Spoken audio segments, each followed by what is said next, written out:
ನಟ ದಳಪತಿ ವಿಜಯ್ ರ್ಯಾಲಿಯಲ್ಲಿ ಮತ್ತೊಂದು ದುರಂತವಾಗಿದೆ. ತಮಿಳುನಾಡಿನ ಸೇಲಂನಲ್ಲಿ ಬೃಹತ್ ರ್ಯಾಲಿ ನಡೀತಾ ಇರುತ್ತೆ, ಆಯೋಜನೆ ಆಗಿರುತ್ತೆ. ಟಿವಿಕೆ ಪಕ್ಷದ ರ್ಯಾಲಿಯಲ್ಲಿ ಓರ್ವ ಕಾರ್ಯಕರ್ತ ಸಾವನ್ನಪ್ಪಿರುವಂತಹ ಘಟನೆ ನಡೆದಿದೆ. 37 ವರ್ಷದ ಕಾರ್ಯಕರ್ತ ಹೃದಯಾಘಾತದಿಂದ ಸಾವನ್ನಪ್ಪಿರುವಂತದ್ದು.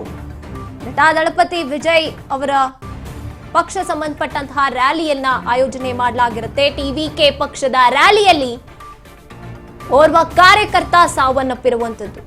37 ವರ್ಷದ ಕಾರ್ಯಕರ್ತ ಹೃದಯಾಘಾತದಿಂದ ರ್ಯಾಲಿಯಲ್ಲಿ ಭಾಗವಹಿಸಿದ್ದಾಗ ಕುಸಿದು ಬಿದ್ದು ಸಾವನ್ನಪ್ಪಿದ್ದಾರೆ. ಉತ್ತರ ಪ್ರದೇಶದ ಸಿರಾಜ್ ರ್ಯಾಲಿಯಲ್ಲಿ ಮೃತವಾಗಿರುವಂತಹ ದುರ್ದೈವಿ.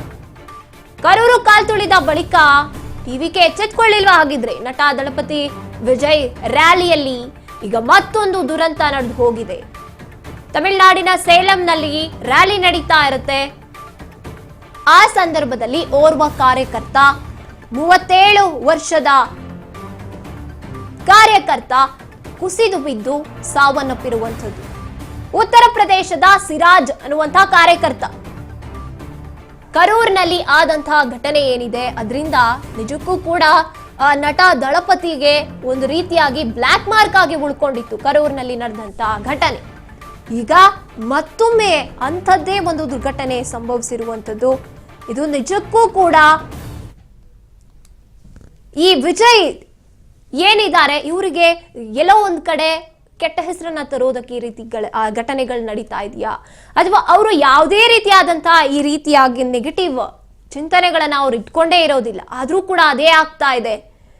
ಇದೆಲ್ಲವೂ ಕೂಡ ಇವರಿಗೆ ಒಂದ್ ರೀತಿಯಾಗಿ ಟಿವಿಕೆ ಪಕ್ಷಕ್ಕಾಗಿರ್ಬಹುದು, ವಿಜಯ್ಗಾಗಿರ್ಬಹುದು ಬ್ಲ್ಯಾಕ್ ಮಾರ್ಕ್ ಆಗಿ ಉಳ್ಕೊಳ್ಳುವಂತಹ ಘಟನೆಗಳೇ ನಡೀತಾ ಇದೆ. ಕಳೆದ ಬಾರಿ ನಡೆದಂತಹ ಘಟನೆ ಏನಿದೆ ಕರೂರ್ನಲ್ಲಿ, ಇದು ನಿಜಕ್ಕೂ ಕೂಡ ಸಾಕಷ್ಟು ನೋವಿನಿಂದ ಇದ್ರು. ವಿಜಯ್ ಕೂಡ ಕ್ಷಮೆಯನ್ನ ಕೇಳಿದ್ರು. ಅಭಿಮಾನಿಗಳು ಎಷ್ಟರ ಮಟ್ಟಿಗೆ ಒಬ್ಬ ನಟ ಅನ್ನೋದಕ್ಕಿಂತ ಹೆಚ್ಚಾಗಿ ಒಬ್ಬ ನಾಯಕ, ಅಂದ್ರೆ ಜನರಿಗಾಗಿ ದುಡಿಯೋದಕ್ಕೆ ಅಂತ ಟಿವಿಕೆ ಪಕ್ಷವನ್ನ ಕಟ್ಕೊಂಡಂತಹ ನಾಯಕ.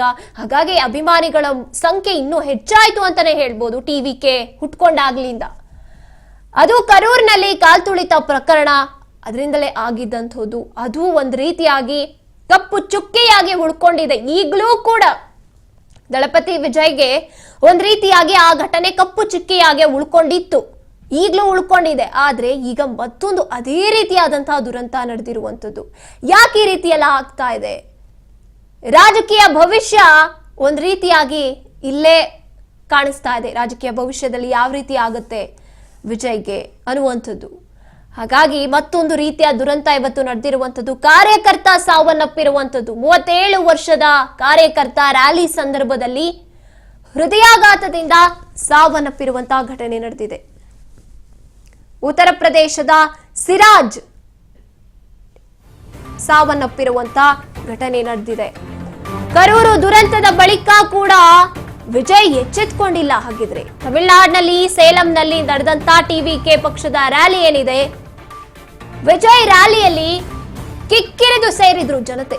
ರ್ಯಾಲಿಯಲ್ಲಿ ಕೇವಲ 5,000 ಜನಕ್ಕಷ್ಟೇ ಅವಕಾಶ ಇತ್ತು. QR ಕೋಡ್ ಹೊಂದಿದ್ದವರಿಗೆ ಮಾತ್ರ ಅವಕಾಶ ಅಂತ ಖಾಕಿ ಪಡೆ ಹೇಳಿದ್ರು. ಆದ್ರೆ ನಿರೀಕ್ಷೆಗೂ ಮೀರಿ ಟಿವಿಕೆ ಕಾರ್ಯಕರ್ತರುಗಳು ಬಂದಿದ್ರು. ಇದೀಗ 37 ವರ್ಷದ ಕಾರ್ಯಕರ್ತ ಹೃದಯಾಘಾತವಾಗಿ ಸಾವನ್ನಪ್ಪಿರುವಂತದ್ದು. ಹಾಗಿದ್ರೆ ಕರೂರು ದುರಂತ ಆಗಿದ್ದ ನಂತರವೂ ಕೂಡ ಎಚ್ಚೆತ್ತುಕೊಂಡಿಲ್ಲ ವಿಜಯ್ ಅನ್ನುವಂಥದ್ದು. QR ಕೋಡ್ ಇದ್ದವ್ರಿಗೆ ಮಾತ್ರ ಅವಕಾಶ, ಎಂಟ್ರಿ ಇದ್ದಿದ್ದಂಥದ್ದು. ಆದ್ರೂ ಕೂಡ ಕೇವಲ 5,000 ಜನಕ್ಕಷ್ಟೇ ಅವಕಾಶ ಇತ್ತು. ಆದ್ರೆ ಕಾರ್ಯಕರ್ತರೇ ಅಲ್ಲಿ ತುಂಬಿಕೊಂಡಿದ್ರು. ಎಷ್ಟು ಜನ ಸೇರ್ಬೇಕು ಅಂತ ಇತ್ತೋ ಅದಕ್ಕಿಂತ ಹೆಚ್ಚಿನ ಮಟ್ಟಿಗೆ ಸೇರ್ಕೊಂಡಿದ್ದಂಥದ್ದು. ಇಂಥ ಘಟನೆಗಳನ್ನ ನೋಡ್ತಾ ಹೋದಾಗ ಸಫೋಕೇಟ್ ಆಗಿರ್ತಾರೆ. ಎಷ್ಟು ಜನ ಸೇರ್ಬೇಕು ಅಂತ ಒಂದು ಜಾಗಕ್ಕೆ ಇರುತ್ತೋ ಅಷ್ಟು ಜನ ಮಾತ್ರ, ಸೀಮಿತವಾದಂತ ಜನ ಮಾತ್ರ ಸೇರ್ಕೋಬೇಕು. ಅದಕ್ಕಿಂತ ಹೆಚ್ಚಾದಾಗ ಅಲ್ಲಿ ಸಫೋಕೇಶನ್ ಆಗುತ್ತೆ, ಕಾಲ್ತುಳಿತಗಳು ಉಂಟಾಗುತ್ತೆ. ಅದೇ ರೀತಿಯಾಗಿ ಈಗ ವಿಜಯ್ ಮೇಲೆ ಇವಾಗ ಕೆಟ್ಟ ಹೆಸರು ಬರ್ತಾ ಇರುವಂತದ್ದು. ಎಚ್ಚೆತ್ತುಕೊಂಡಿಲ್ಲ ಅವರು ಅಂತ ಕಾಣಿಸ್ತಿದೆ. 5,000 ಜನಕ್ಕಷ್ಟೇ ಅವಕಾಶ ಇದ್ದಿದ್ದಂಥದ್ದು ರ್ಯಾಲಿಯಲ್ಲಿ. ಅದರಲ್ಲೂ QR ಕೋಡ್ ಯಾರ್ಯಾರ ಹತ್ರ ಇದೆ ಅವ್ರಿಗೆ ಮಾತ್ರ ಅವಕಾಶ ಅಂತ ಖಾಕಿ ಹೇಳಿರ್ತಾರೆ. ನಿರೀಕ್ಷೆಗೂ ಮೀರಿ ಟಿವಿಕೆ ಕಾರ್ಯಕರ್ತರೆ ಅಲ್ಲಿ ಬಂದು ಸೇರ್ಕೊಂಡಿದ್ರು. ಹಾಗಾಗಿ ಅಲ್ಲಿ ಸಾವನ್ನಪ್ಪಿರುವಂಥದ್ದು. ಕರೂರು ದುರಂತ ಆಯ್ತು, ಅದಾದ್ಮೇಲೂ ಕೂಡ ಎಲ್ಲೋ ಎಚ್ಚೆತ್ಕೊಂಡಿಲ್ಲ ಅಂತ ಕಾಣಿಸ್ತಿದೆ.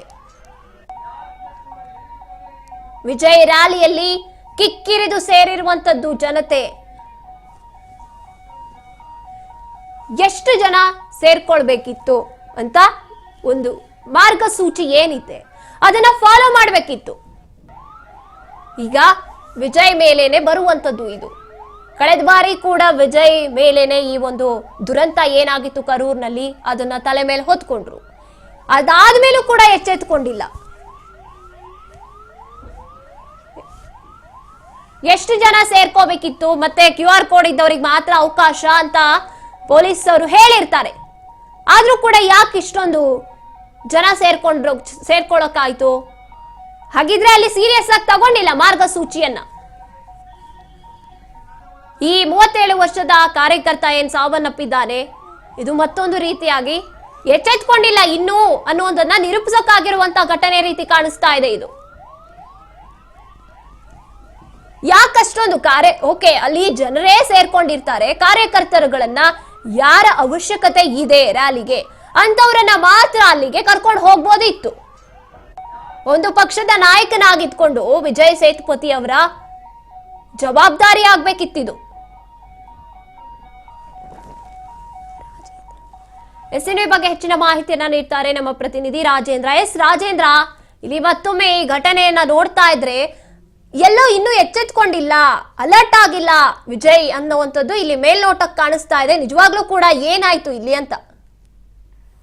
ನಮಸ್ತೆ ಮೇಡಮ್. ಈ ದಿನ ತಮಿಳುನಾಡಿನ ಸೇಲಂ ನಿಯರ್ ಇರುವ ಸೀಲ್ನಾಯ್ಕಂಪಟ್ಟಿಯಲ್ಲಿ ಈ ಘಟನೆ ನಡೆದಿದೆ. ಈ ಘಟನೆಯಲ್ಲಿ ಮಹಾರಾಷ್ಟ್ರ ಮೂಲದ ಸೂರಜ್ ಎಂಬ 37 ವಯಸ್ಸಿನವನು ಮೃತಪಟ್ಟಿದ್ದಾನೆ. ಸುಮಾರು 5 ಜನ ಕುಸಿದು ಬಿದ್ದ ಕಾರಣ ಆಸ್ಪತ್ರೆಯಲ್ಲಿ ಅಡ್ಮಿಟ್ ಆಗಿದ್ದಾರೆ. ಸೂರಜ್ ಈಗ ಅವನು ಬಾಡಿ ಪೋಸ್ಟ್ ಮಾರ್ಟಮ್ಗಾಗಿ ಸೇಲಂ ಜಿಲ್ಲಾ ಆಸ್ಪತ್ರೆಗೆ ಕೊಂಡೊಯ್ಯಲಾಗಿದೆ. ಅಲ್ಲಿ ಸುದ್ದಿ ಕವರೇಜ್ ಮಾಡ್ಲಿಕ್ಕೆ ಹೋದ ಸುದ್ದಿಗಾರರಿಗೆ ಅಲ್ಲಿ ಟಿವಿಕೆ ಪಾರ್ಟಿಯ ಕೆಲವರು ಒಡಲಿಕ್ಕೆ ಬಂದಾರೆ. ಈಗ ಅಲ್ಲಿ ಹೋರಾಟಗಳು ನಡೀತಾ ಇದೆ. ಅದೇ ಸ್ಥಳದಲ್ಲಿ ಸುಮಾರು 5,000 ಜನ ಮೇಲೆ ಸೇರ್ಬಾರ್ದು ಅಂತ ಹೇಳ್ಬಿಟ್ಟು ಆಲ್ರೆಡಿ ಪೊಲೀಸ್ನವರು ಕೆಲವು ಕಂಡೀಷನ್ ಕೊಟ್ಟುಬಿಟ್ಟು ಅವ್ರಿಗೆ ಪರ್ಮಿಷನ್ ಕೊಟ್ಟಿದ್ರು. ಅದರ 5,000 ಜನಕ್ಕೆ ಹೆಚ್ಚು ಜನ ಸೇರಿದ್ದಾರೆ. ಸುಮಾರು ಬೆಳಗ್ಗೆ 6 ಗಂಟೆಯಿಂದ ಮಧ್ಯಾಹ್ನ 1 ಗಂಟೆ ಮಾತ್ರ ಸುಮಾರು 3 ಗಂಟೆ ಟೈಮ್ ಒಂದೇ ಕಡೆಯಲ್ಲಿ ಕಂಡಪಟ್ಟ ಬಿಸಿಲು ಸ್ಥಳದಲ್ಲಿ ನಿಂತಿದ್ದಾರೆ. ಟೆಂಟ್ ಹಾಕಿದ್ರಾಳು ಅವ್ರಿಗೆ ಅಲ್ಲಿ ಬೇಕಾದ ವ್ಯವಸ್ಥೆಗಳು, ನೀರು ಮತ್ತೆ ಎಲ್ಲಾ ವ್ಯವಸ್ಥೆ ಮಾಡಿದ್ರಾಳು. ಅದರಲ್ಲಿ ಬಿಸಿಲು ಜಾಸ್ತಿ ಇದ್ದ ಕಾರಣ ಹೀಟ್ ಹೆಚ್ಚಾಗಿ ಒಂದು 5-6 ಜನ ಕುಸಿದು ಬೀಳ್ತಾರೆ. ಅದೇ ತರ ಬಿದ್ದ ಮಹಾರಾಷ್ಟ್ರ ಮೂಲದ ಸೂರಜ್ ಎಂಬುವರು ಮೃತಪಟ್ಟಿದ್ದಾರೆ. ಇವರು ಮಹಾರಾಷ್ಟ್ರ ಮೂಲದವರು ಇಲ್ಲಿ ಯಾಕೆ ಬಂದಿದ್ದಾರೆ ಅಂತ ಒಂದು ಕ್ವಶನ್ ಕೇಳಲಾಗಿದೆ. ಆದ್ರ ಇಲ್ಲಿ ಇಂಥ ಘಟನೆ ಆಲ್ರೆಡಿ ಒಮ್ಮೆ ಕರೂರಲ್ಲಿ ನಡೆದಿದೆ. ಅಲ್ಲಿ 41 ಜನ ಮೃತಪಟ್ಟಿದ್ದಾರೆ.